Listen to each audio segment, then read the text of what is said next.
tonight, we have speaking, here is Annie Little. Annie was born and raised in Southern California. She graduated in 1996 from the University of California, San Diego, with a BS in biology, ecology, behavior, and evolution. Several months after graduating, she started with the U.S. Fish and Wildlife Service in Carlsbad as a biologist working on endangered species issues. Since 2002, Annie has been the lead bird biologist for the Montrose Settlement Restoration Program. In this role, she manages the implementation of several restoration projects on the Channel Islands, including the bald eagle restoration project, which she's done tremendous work. Thank you very much. And on San Nicolas Island, the Seabird restoration project. Annie has been fortunate to do field work in remote places around the world, like Ecuador and the sub-Antarctic island of Crozet. Thank you. Today's talk is on feral cats. Feral cats are a threat to island ecosystems around the world. On San Nicolas Island, feral cats impact a range of sensitive species, including the threatened island night lizard, the endemic island fox, endemic deer mouse, nesting seabirds. Starting the summer of 2009, the Montrose Trustee Council and the U.S. Navy initiated a comprehensive program to remove feral cats completely from the island. This talk will review the project's purpose, history, and current status. Annie?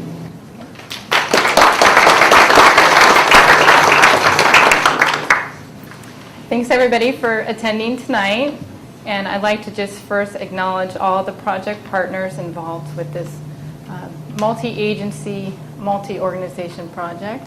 We have the Montrose Settlements Restoration Program, which is the primary funder of this project, the U.S. Navy, Island Conservation, the Institute for Wildlife Studies, and the Humane Society of the United States.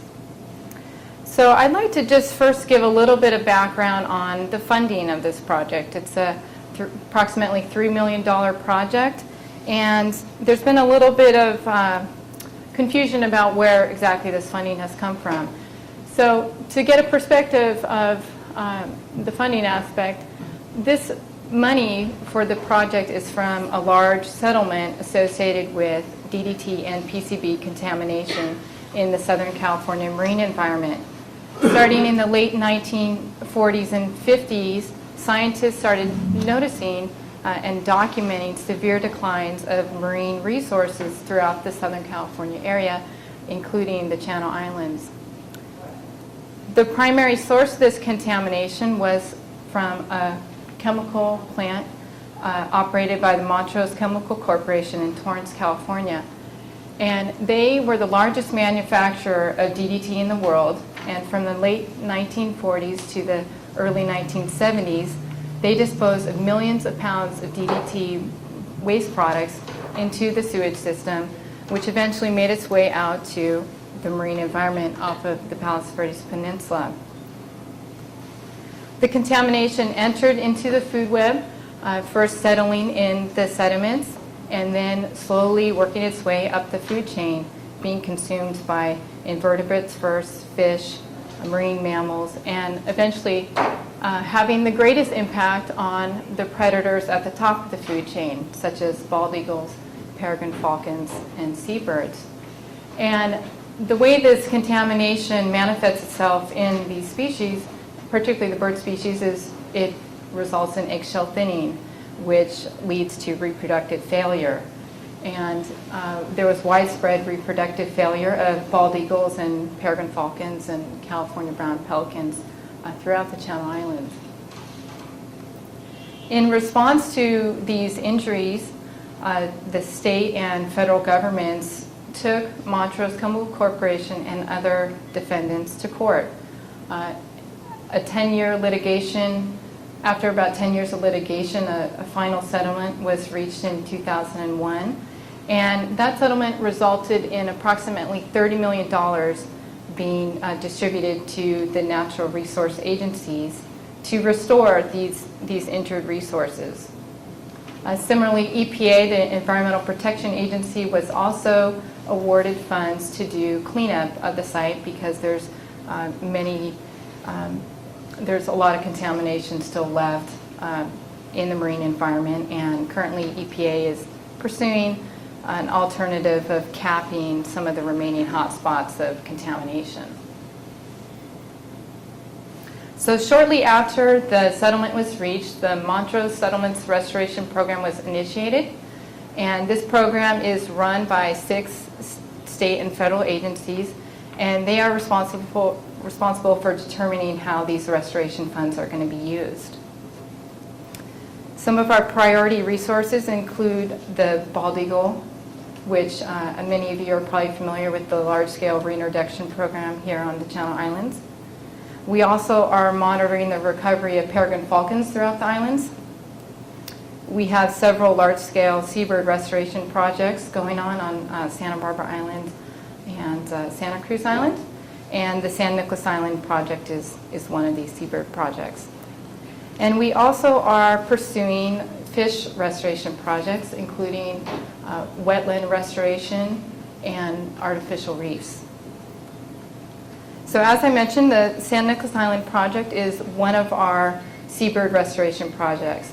And this project is funded pretty much entirely by the Montrose program. It's not taxpayer funds being used for this project. And this project dovetails into an existing effort throughout the Channel Islands to remove non-native species that impact these fragile ecosystems on these islands. Rabbits were removed from Santa Barbara Island, goats from San Clemente, black rats from Anacapa, and most recently feral pigs from Santa Cruz Island. So San Nicolas Island is a U.S. Navy-owned island. The Navy has owned it since 1933, and they use it primarily as a missile launch facility, and also they have several radar and telecommunication facilities on the island. It's a little over 14,000 acres in size. The project goal is to remove feral cats in order to restore seabirds and the other native fauna of San Nicolas Island. And similar to the other Channel Islands, San Nicolas has its own unique diversity. It's home to several important seabird nesting colonies and marine mammal pupping areas. Western gulls nest on San Nicolas Island. It's an important colony, and Western gulls is one of our target species for the Montrose program, since they were shown to be injured from DDE contamination. Brandt's cormorants are another one of the Montrose's priority seabird species to restore, and San Nicolas Island is home to a large breeding colony of Brandt's cormorants. California brown pelicans, although they do not nest on San Nicolas Island, is an important roost site for this species.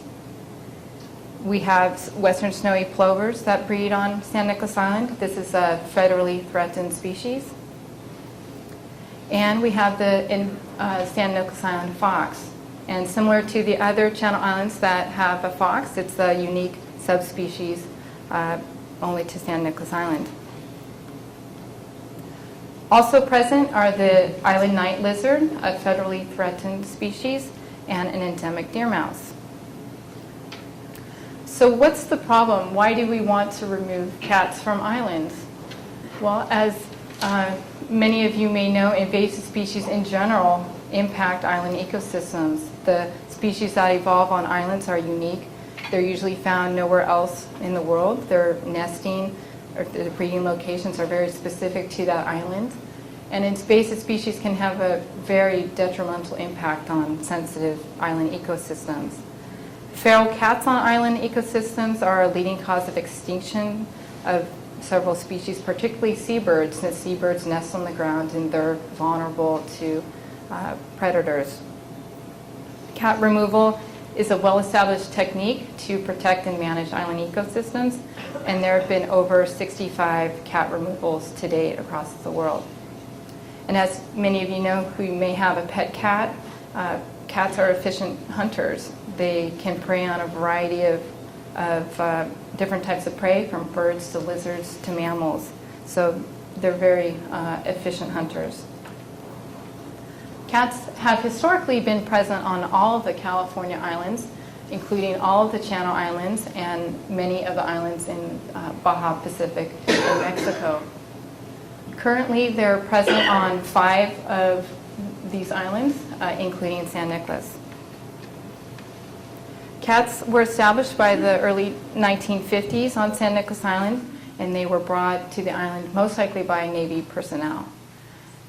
Based upon past work with these foxes and analysis of stomach contents, we know cats prey upon western gulls, they impact island night lizards, and also the endemic deer mouse, along with other songbirds that live and breed on the island. Feral cats compete with the island fox for habitat and prey. And in an effort to protect threatened and endangered species on the island, and also just being stewards of the natural resources, the Navy has been doing ongoing cat control since the 1980s. And this effort has been intermittent as funding allows. And so when the available funds for Montrose came through, this is really an opportunity to remove the cats once and for all, so that this sort of ongoing maintenance of the cat population could end and that they could be removed. Every last cat could be removed. So just a little overview of the project timeline. We started scoping the project in 2004. We did a feasibility assessment in 2005. This is, if this project is successful, it'll be the 3rd largest island from which cats are being removed. So it's undertaking, particularly with the presence of the island fox. It makes it a more complicated project to remove a very similar type of species. So we did a feasibility study. Could we think this project could be successfully completed? We did a 5-week field trial in 2006, testing different trapping techniques. And then in 2007, we started preparing our draft environmental assessment for environmental compliance, and we conducted some baseline island fox monitoring.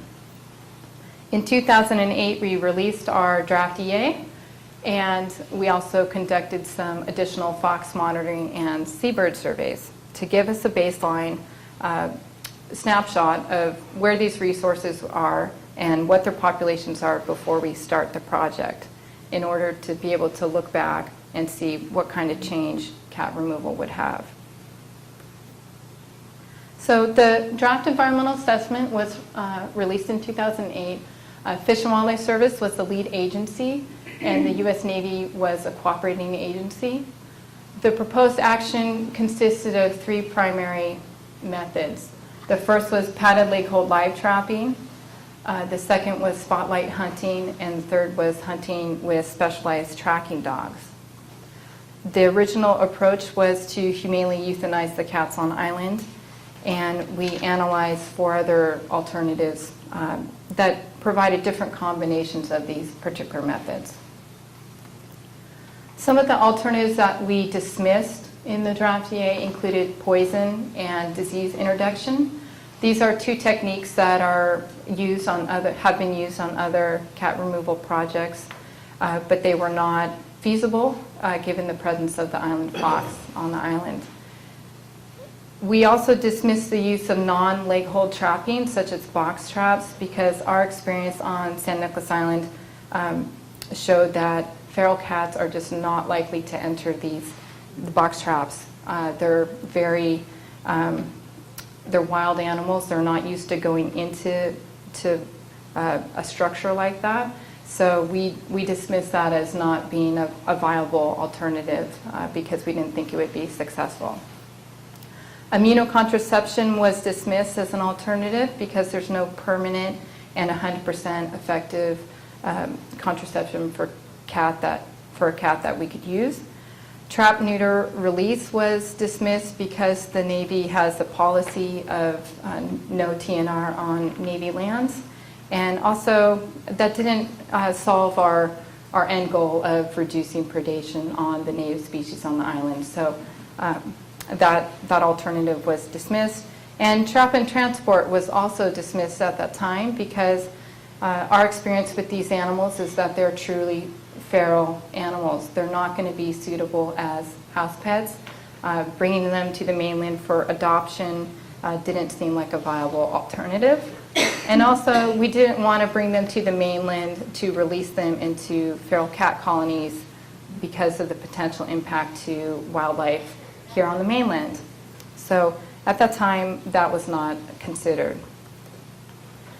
So we released a press release announcing the availability of the document. We posted it on several websites, and we conducted a public meeting.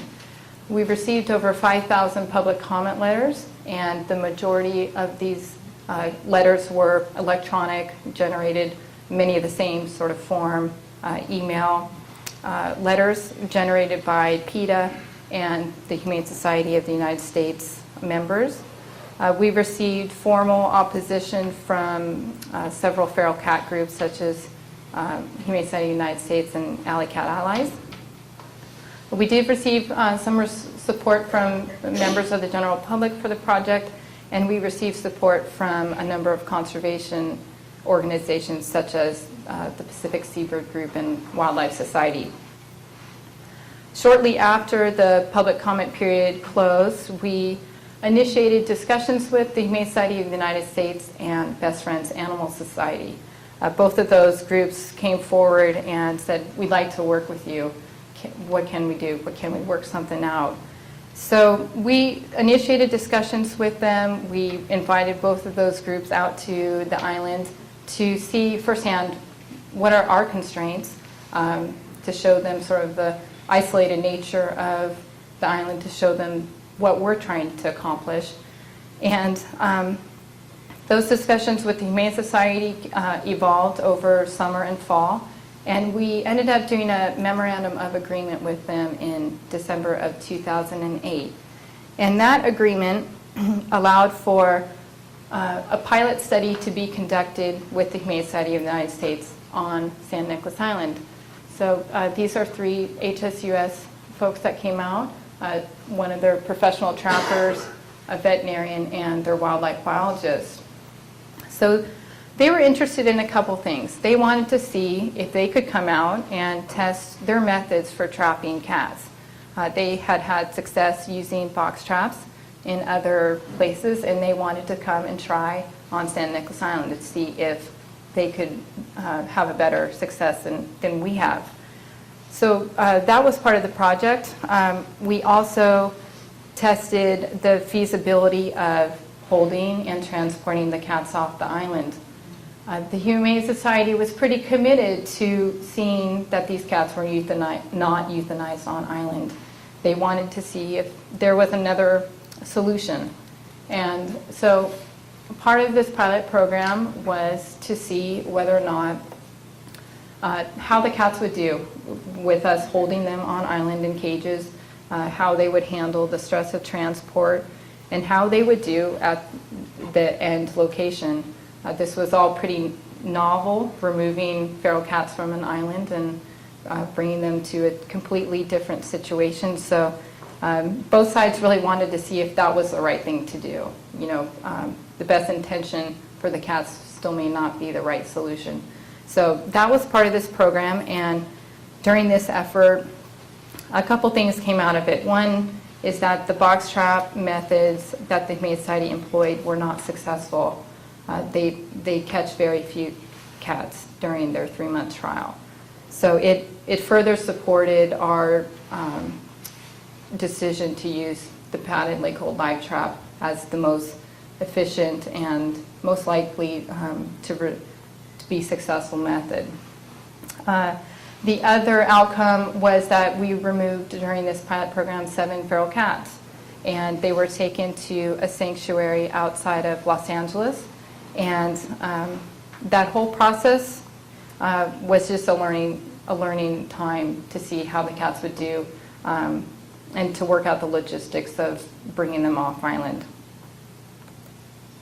So after that pilot program wrapped up, we released our final EA in April of 2009. And our project consisted of, again, the padded lake hole live trap as the preferred method.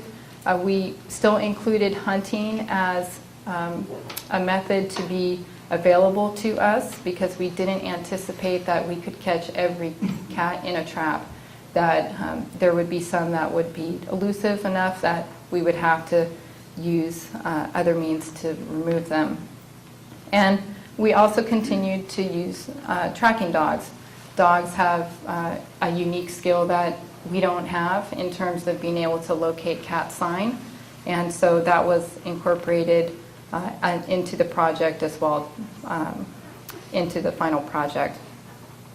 We did add box traps as appropriate, that they could be used particularly in more of the human habitation areas around the little town on islands.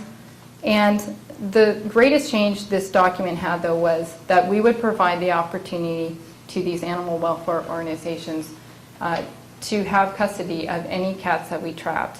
We agreed that we would hold them on islands and care for them until they were ready to receive them off island. So that was probably the biggest change between as the project evolved. Several stipulations were included with that option. One is we wanted to ensure that the cats were secure in a secure environment for the remainder of their lives. We didn't want to bring the cats off island and have them held for a year or two and then released into the wild. That there had to be a commitment from the animal group to maintain those cats in perpetuity in an enclosed facility. So that was part of the requirement. And our EA also included extensive avoidance and mitigation measures for other sensitive species on the island, such as the island fox. So our project, some of the measures we included in our project were avoidance of the breeding season. We weren't going to trap during the breeding season. We modified the lake hole traps significantly to reduce the chance of injury. We invested in an automated trap telemetry system, which I'll talk about. And we also brought out a fully equipped veterinary medical hospital on island to be able to handle any injuries that we might have for foxes. So just a little bit about this automated monitoring system, because it's a really important component of our project. Below in the bottom right corner is a trap in the environment. The way these traps are placed are they're placed along animal travel routes, and the animal is guided into the trap and steps into the trap, and it holds its leg. So as soon as an animal steps into the trap, it's sprung, it sends a signal to a secondary station nearby, which then sends another signal to a primary station, and you're able to, in real time, see which traps have been sprung, and you're able to immediately respond to those animals. And this system was really important because, one, it reduced the injuries to the animals. The longer an animal's in a trap, the more likely it is to suffer exposure or have other problems. So this system allowed us to immediately respond to any traps that were sprung, and also it also, oops. I'm sorry, I forgot what I was going to say right there. But it allowed, the most important thing was that it allowed for the immediate response to the traps.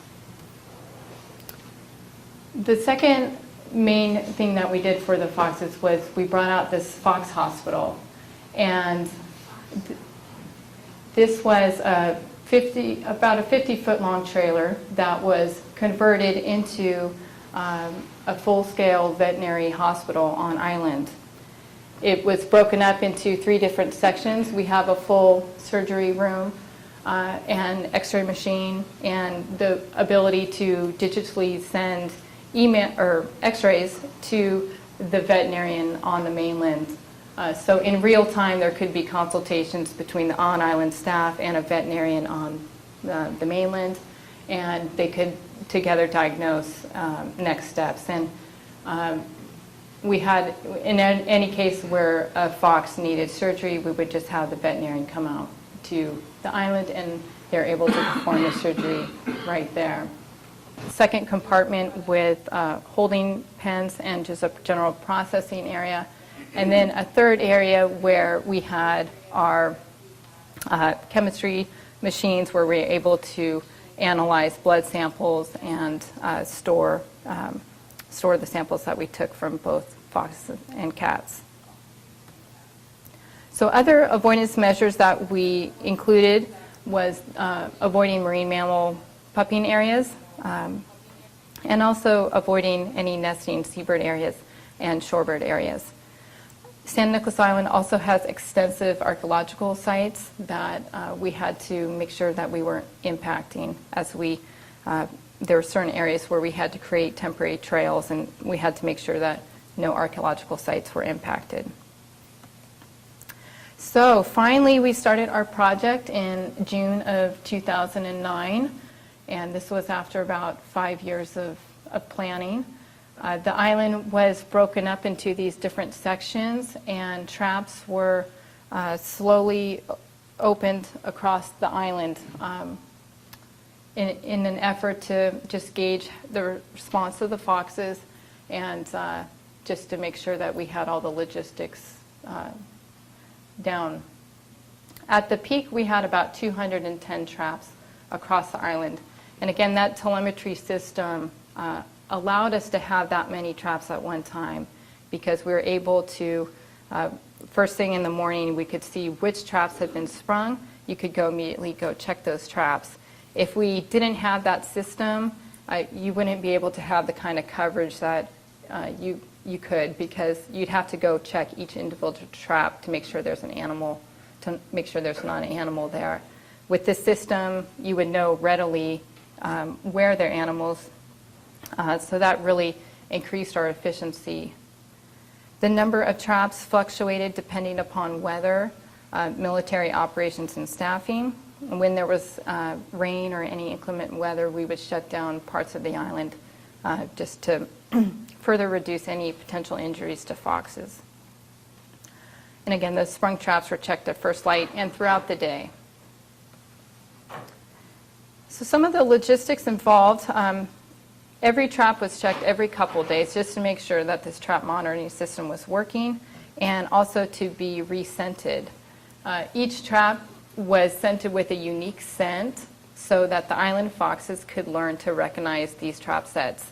The goal with that approach was so foxes could learn to avoid the trap set. Once they got caught, they would kind of associate that smell with being caught, and this was an effort to try and reduce recaptures of animals as the project progressed.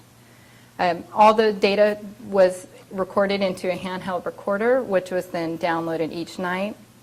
And this system really allowed for a sophisticated analysis of the data in real time as the project progressed. The part of this was integrated with GIS mapping tools so that you could see, for example, this is a map of San Nicolas Island and the GPS locations of, it's not coming out so well on the screen right now, but each individual field biologist as well as each dog was attached with a GPS device so that you knew exactly where on island they have covered. So you could look at in real time, as the project progressed, what areas needed additional coverage, where you needed to focus in on searching for more sign. Maybe you didn't have a trap in an area that you needed to. So this allowed the field crew to assess, where have they missed on the island. So the number of cats, the total number of cats that we've trapped in 2009 is 59 total. We had our pilot program in January, which we removed 7 cats during that time. And then we started the project here in June, and we had our first big pulse in July. We had 27 cats during this month. And then this big pulse here reflects an opening, a new opening of the west end of the island that was previously closed due to military operations. So we had another big pulse in September. October and November, we had just a few individuals, and in December, we didn't catch any. So here's a map of the cat capture locations, and for the most part, the locations were concentrated along the north side of the island, but we did capture cats across the island. So because there was a commitment from the Humane Society of the United States to take custody of these cats and care for them in perpetuity, the end result was that we brought in each cat that we trapped, and they were processed in our Fox Hospital. We recorded just basic data about the individual, and we collected a blood sample so that we could do an overall health assessment of the animal. Each cat was microchipped before leaving the island, and also was tested for feline leukemia and FIV, which all cats were negative on the island. Each cat was vaccinated prior to leaving, and we took a genetic sample from each cat so that later on we can recreate the genetic structure of this population of cats on the island. So one thing that happened, which was kind of a twist in our project that we didn't expect, is that several of the cats that we caught were pregnant and ended up having kids on island while we were holding them. So that was something that we hadn't planned for, but ended up working out fine. And it was actually kind of a fun bonus for the field crew on island because they got to socialize with the kids. And right from the get-go, it was determined that these cats would try to be adopted. And so an effort was made to socialize the cats as soon as they were able. And so that was kind of a unique aspect of the project that we hadn't quite thought of at first.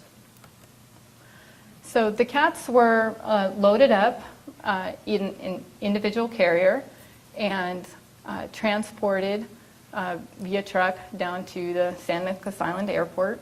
The cats were held on island for about an average of 2 weeks. The Humane Society chartered a flight from Aspen Air, and so these were obviously expensive flights, so they tried to, as much as possible, concentrate the number of animals so that we could fill up the plane as much as possible. So the cats were flown from San Nicolas Island to the Ramona Airport in northern San Diego County, to which they were transferred to a wildlife rehab center that is run by the Fund for Animals and HSUS. So between June and December 2009, 52 cats and 10 kittens were transferred to HSUS, to this particular facility. And once they got there, they were first held in these temporary holding cages, and during which time the Humane Society was building this larger, long-term permanent enclosure. This enclosure was completed in October, and it consists of 4 separate enclosures that can hold about 25 cats each. We originally estimated that we would have between 100 and 200 cats brought off island, just to give HSUS a ballpark of how many we thought might be on island. So they built an enclosure that could accommodate approximately 100 animals, and they have room on site to build more if needed.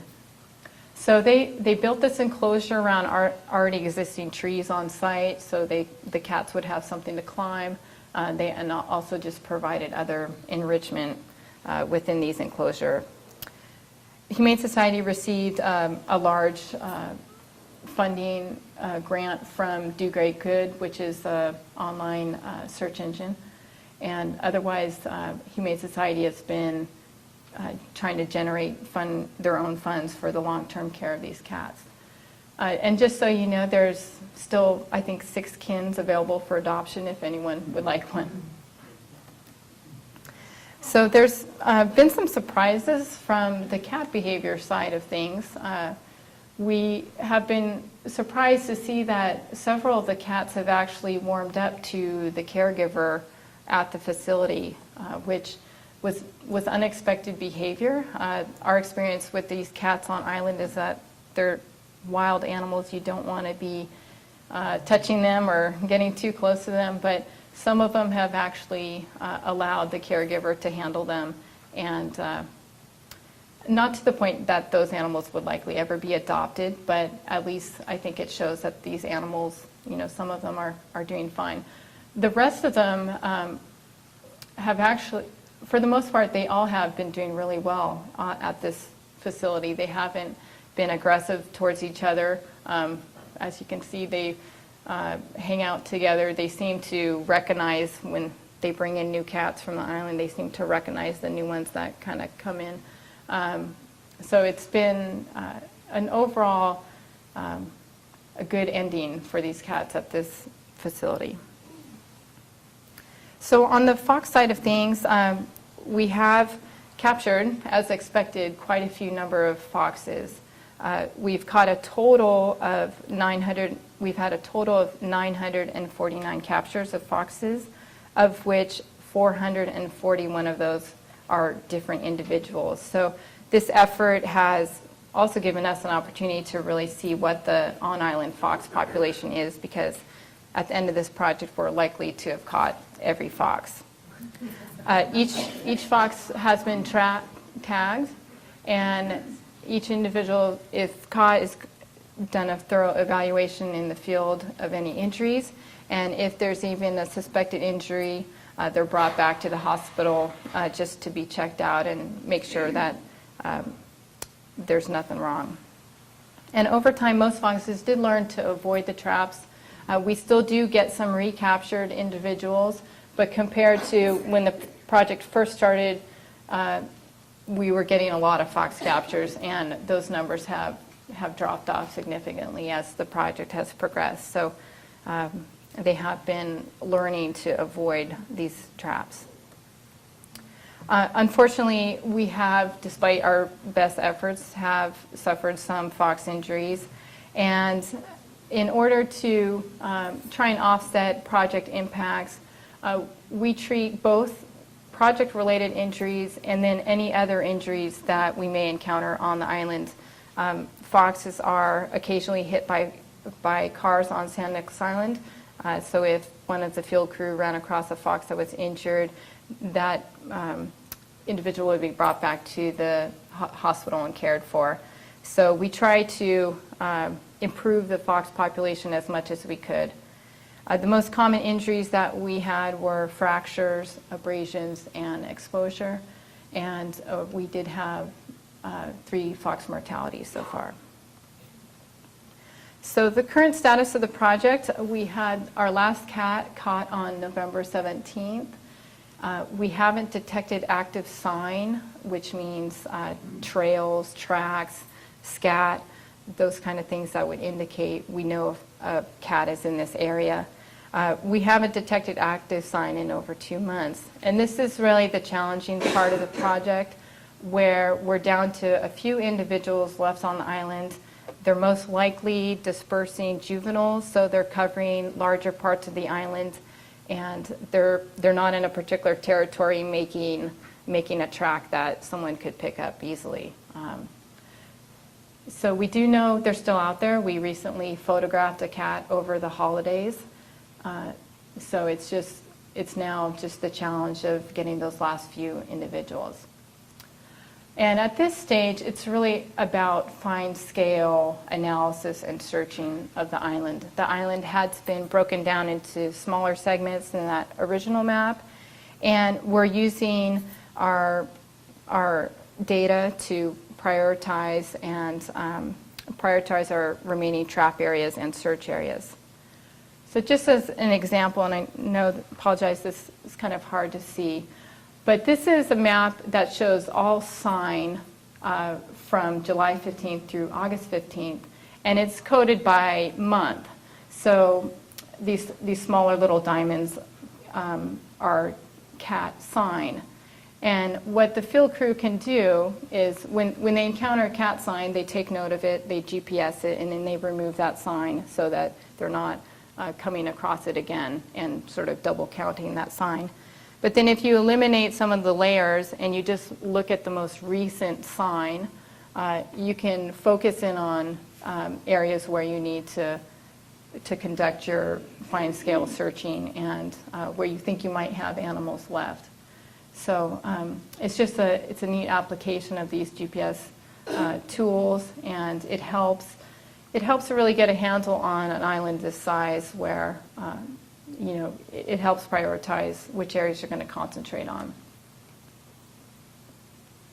So our next steps in this project, we're going to close up the traps in a few weeks due to the upcoming fox breeding season.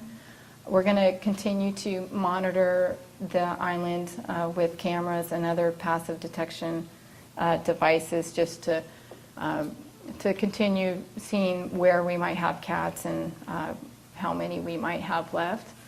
And we'll be evaluating our next steps over the next couple months of what are we going to do after fox breeding season ends and what will be our next steps. We'll continue to monitor the fox population this year. And starting in 2011 and beyond, we'll continue to monitor response, assuming that we're successful and we have 100% removal. We'll monitor response, seabirds, foxes, other land birds, just to start to gauge how the island will respond to the removal of this predator.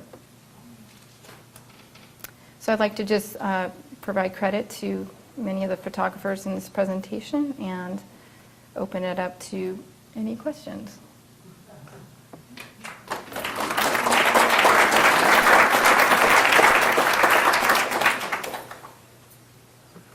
What's the approximate population of foxes on San Nicolas Island?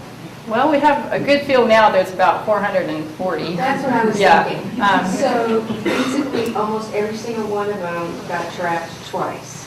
Well, we had some that got captured more than twice, Well, but in general, average, yeah. And we still think we haven't caught every fox in a trap. Most likely the ones we're catching most recently are dispersing juveniles. So the ones that are just starting to explore, move beyond sort of their parents' territory. So we still think we have more to capture out there. No, but in foxes. Yeah, in foxes, right. We're still catching some new individuals. Oh, I see, okay. That are starting to disperse out from their territory. But in general, it's pretty close to the estimate that is for the fox population on islands. I read that when they were doing the Hagar traps, fox traps, that they were catching the same foxes over and over and over. And I mean, cats do walk into those. So cats like to go into little boxes. I mean, you probably put cardboard boxes out there. You could have dropped them. Well, I think there's a little bit of a difference maybe they're pretty between. smart though. When they're feral like that, they're really. Yeah, because I know on the mainland in some of these feral cat colonies, they have good success using fox traps, and it's just out on the islands where the cats aren't used to going into small spaces like that. And plus, part of the problem is you have a fox that is attracted to going in there. They're kind of used to these. Right. If there's a bait, a food in there, you're going to basically fill up all your box traps with foxes, so they're not going to be available to cats. And so that's these leg hold traps. It's really more of an art, placing the trap where you think the animal's going to go. And they're not baited with food, so it's not. It's really just right. Yeah, you're placing it so the animal steps into it. So they have a hard. That's the method that the Humane Society tried, and they're just not successful on San Nic. Yeah, Did you end up using dogs in the, and how did you worry about introduction of disease? Yeah, the dogs went through an extensive quarantine protocol prior to coming onto the island. So they were quarantined on the mainland, and then they were quarantined once they arrived on the island for over a month. They went through, real stringent protocol to make sure that they didn't introduce anything to the fox population. The dogs were used for several months out there, and they were used to assist the field crew with trap placement. They could detect sign, cat sign, and they helped the field crew place the traps out in, the preferred areas. The dogs weren't as effective as we had hoped because in drier conditions, they just don't typically work as well. And also just the presence, the number of island foxes on the island, you just get overlapping scents. So it's harder for the dogs to track on San Nicolas Island with the presence of the island fox, but they were still used out there.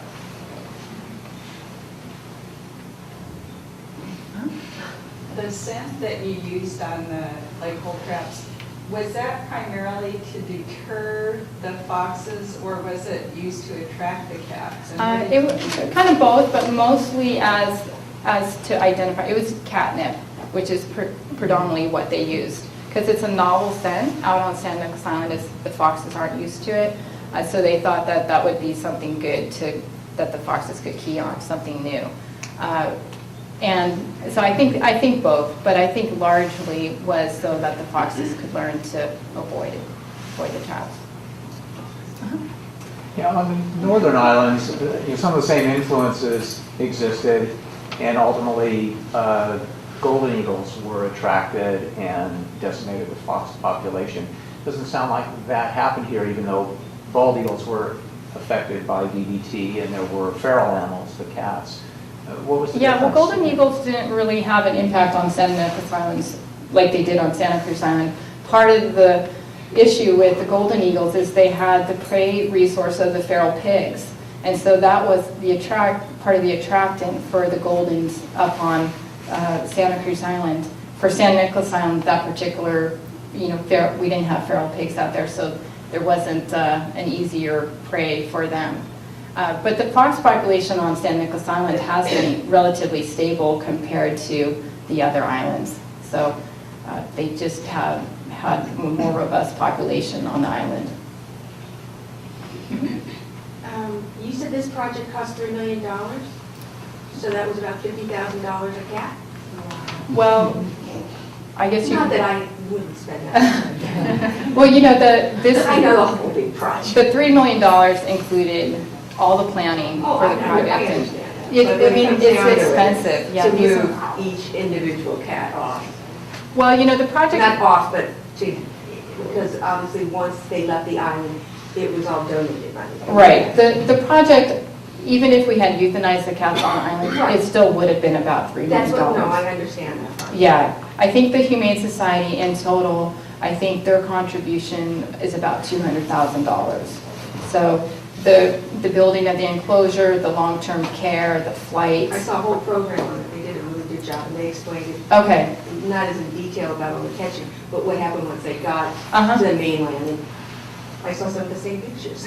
Yeah, so their portion of it, I think, was several $100,000. But it's a lot easier. These are expensive projects, particularly on an isolated island where you're a large island where it's comprehensive program to remove exotics, and it's a lot better to prevent them getting there in the first place. And that's what's unique about San Nic too, where a project like this can be successful because the Navy owns it. It's a controlled. They don't allow people to bring pets, so the long-term success is good for preventing a reintroduction of cats out there. I got in late, but what's the genetic makeup of these cats? Are they pretty much? We haven't done the genetics on them yet, but we will be looking at that. It'll be interesting to see what. They look diverse. Well, there's a couple different color combinations, the gray and the orange tabby. And, it's kind of interesting. Their markings are swirls. They're a little bit different pattern.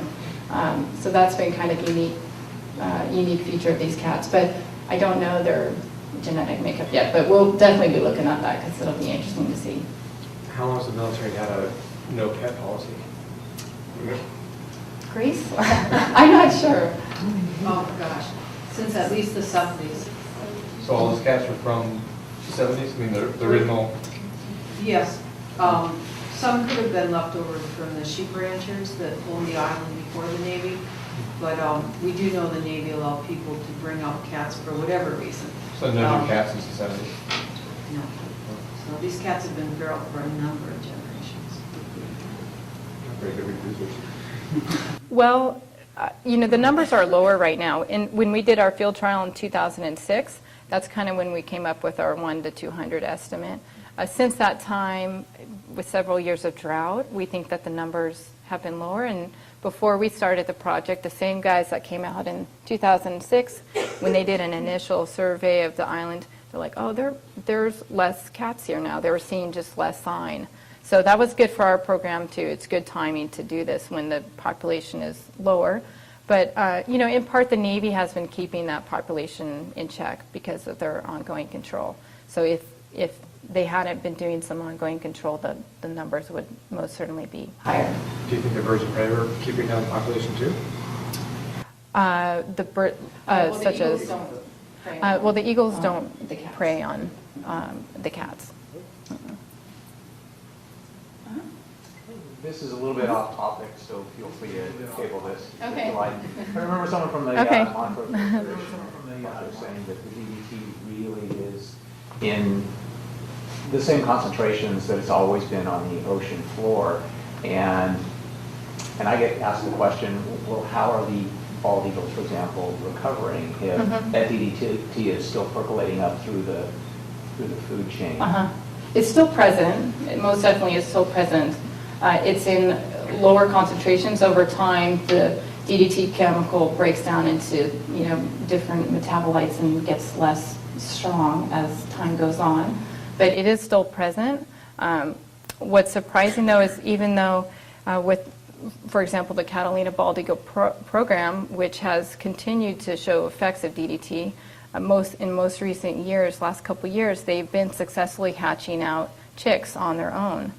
Which has been somewhat of a surprise to us because when we analyze the eggs that fail, they still have high levels of contamination. It's just lower. The concentration of DDT in their eggs is going down.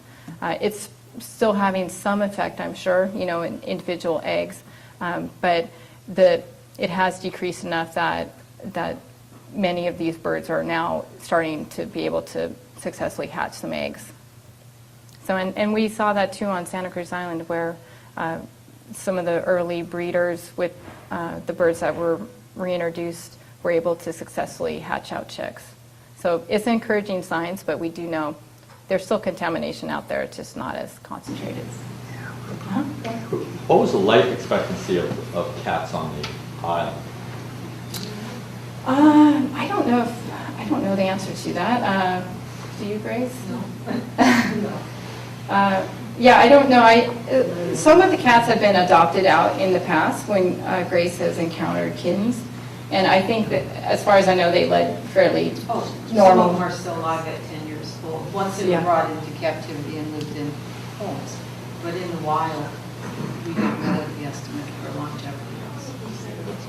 Probably 7 to 10 years, because unless they get hit in the wild, it's usually half of what animals are in the captivity. They do have cars, so they can get hit by cars, but it probably depends a lot on whether there's a drought, like you said, drought or rain years, or there's not a lot of other cats coming and going, so maybe they're not getting the same diseases like you said you didn't see FIP. Right. That a lot of cats have here, and so I think, like you said, 59 cats, but I would think like 7 to 10 years, 10 probably at the most. If they have enough room that they're not fighting each other either. Right. Dying of abscess. Actually, Annie, when we brought the cats into the hospital and processed them, Uh-huh. they attempted to age the cats that were captured. And I don't think any of them went over 4 years old. So I would say their lives on San Nic were probably a bit shorter, Really? just from that information we had. What's the situation of cats on the other, are there cats on any of the other ones? There's still cats on Santa Catalina Island, and there's still cats on Guadalupe Island in Mexico, and Cedros And Island. what about Santa Cruz, Santa Rosa, and Nanacap? No, cats historically were present there, but they're no longer there now. Huh? On San Nicolas Island, could the foxes ever defend themselves, or were they always, were they always killed by the cats? Well, I don't know if we have a lot of direct evidence that they were killed directly by the cats. It's more just that they competed for the same resources and habitat. These cats are actually about double the size of the foxes. You know, they're fairly good-sized cats. So we suspect that they just probably outcompeted the cats in particular territories, but we don't have evidence that they actually directly killed foxes. Look at more of a long-term effect. Yeah, buddy, Xanthus merlets there? No. No, We wish. no. Yeah, we'll continue them for several Andy, one thing that might be brought up, Bill, is in the 80s, there were very few foxes on San Nicolas Island. In the mid-80s, our population was probably under 20 foxes at that time. And the Navy, who I work for and have worked for 20 years as a biologist on the island, we started cat control. And within, I believe, 4 years, we removed 150 to 200 cats. And our population, the minute we took the cats off, the foxes rebounded. And they've been at a they were able, so there was some competition going on. And we don't have real direct evidence, but the indirect is pretty good that we took off many cats and our fox population was able to go back up. And with the control we've had, it's been able to keep in some kind of balance, we believe. So that's another aside to the fox-cat interaction. Well, I have two questions. One is, do you think it's really possible to catch every last cat on the island? And secondly, since the start of this project, how many cats or foxes were either died or euthanized through the project? Good question. Well, it's our intention and our goal to remove every last cat, and we do think it's feasible. It may take a little bit of time, and we may not be able to actually trap every cat. We weren't able to trap one cat that we know that we euthanized on island by gunshot. So we did have that instance where we were not able to catch that individual. And we may have a few more that may have that result.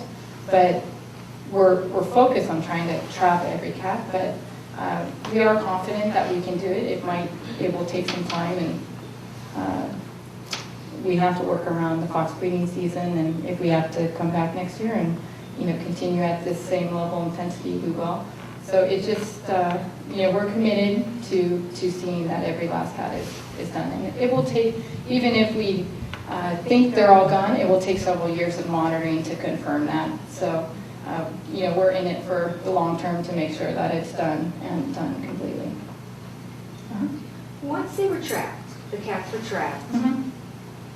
did you, short of wearing falconry gloves and like a lead vest, knowing the Yeah. cats, did you, darts? Yeah, well, the Darts. original plan was to anesthetize the cat in the trap because it was thought that it was going to be very difficult You to still have to remove. get close, well, you should. Right, yeah, you could either, they call them jab sticks. You Right, could yeah, yeah. poke them, and you can anesthetize them, and so you can remove them while they're asleep. Okay. But it ended up being that the field crew, these are all experienced hunters, they actually just approached the animal, and they had a burlap sack, and they were able to subdue the animal and remove it. And just as a side note, none of the cats were injured. They didn't sustain any injuries, similar to where the foxes just because they're more delicate bones, they had fractures, but the cats did not have any problems. So, yeah, the field crew, they just would put the sack on the animal, get it in and then bring it to the clinic, and they were able to control it at that point, get it into a smaller trap, and then anesthetize the animal so they could do the full workup. And so, yeah, I mean, when the cats were in the traps, or when they were being held in the box traps on island, they weren't very happy. Tasmanian devils. Yeah.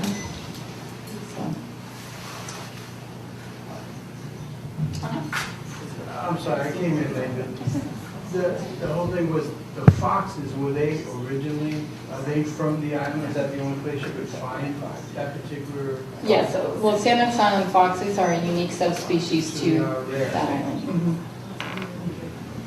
And the whole purpose is to protect the foxes? Yeah, this multi-purpose project, from the Montrose, the main funding aspect, our priority species for restoration are the nesting seabirds on the island. The Navy also has reasons to do this project for protection of the federally threatened island night lizard that resides on the island. Also just for managing the island fox, and also there's an endemic deer mouse that is found on the island that's also impacted by cats. So it's overall an ecosystem approach.